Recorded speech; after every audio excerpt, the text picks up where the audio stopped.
Napoleon Bonaparte was a strict censor, and he probably had a lousy sense of humor. During his reign, he reduced the number of daily political newspapers in Paris from 73 to just 13. His government kept a list of all books and engravings authorized for distribution. So, let's say you were to go back in time with a caricature of Napoleon in hand and show it to him. He'd probably have shot you dead. But now, thanks to the internet, you can draw all the Napoleon comics you want, and he won't shoot you at all. Well, it's also because he's dead. But that's not the point. What I'm trying to say is that because of the internet, the cultural elite and those in power are trying to keep their hold on censorship, but it's a battle they're losing. Just like Waterloo. Too soon? Internet censorship is hindered by two main factors: anonymity and the incredible ease at which content can be copied, shared, and transmitted. We do see censorship trying to break through, though. Government censorship usually focuses on criminal content like child pornography. Corporations try to censor and shut down piracy websites. Yarr. And since it can be used as a tool of mass persuasion, different governmental groups also try to use the internet to their advantage. Examples of this are blogs for politicians during elections. Corporations do much the same. They use it as a tool for capitalism, creating online stores, advertising, and junk mail.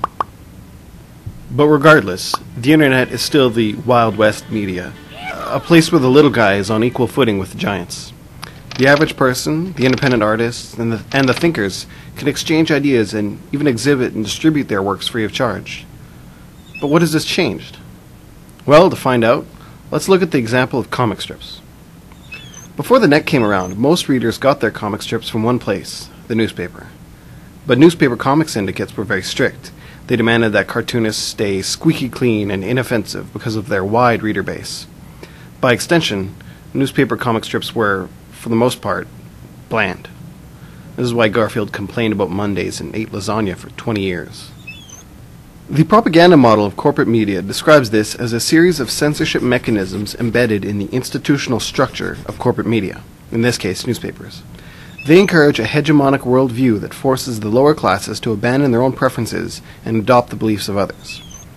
Their regulation/censorship placed on comics helped strengthen the dominant ideology.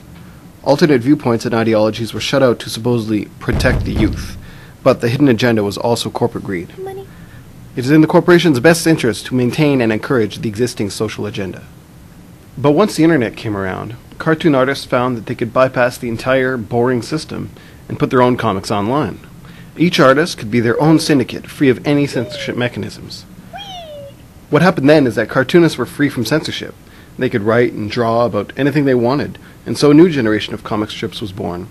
Gay comics, nerd comics, girl comics, socialist comics, music comics, comics that use the F-bomb.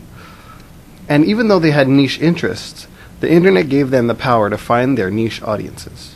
What's more, since these comics were easy to create and disseminate, they flipped the means of productions around. Now the lower classes are free to create their own content. Many of these new cartoons are simply healthy fantasy outlets for illustrating troubles in current culture. Others serve as informational tools, and some promote alternate ideologies favored by the lower class and discouraged by the cultural elite. Some content creators self-censor, but this is much different than when the powerful elite controls censorship in the traditional media. In conclusion, the simple act of bringing comics to the internet has had a bigger effect than one might imagine. It is also reflective of how the internet is helping the new content creators evade censorship.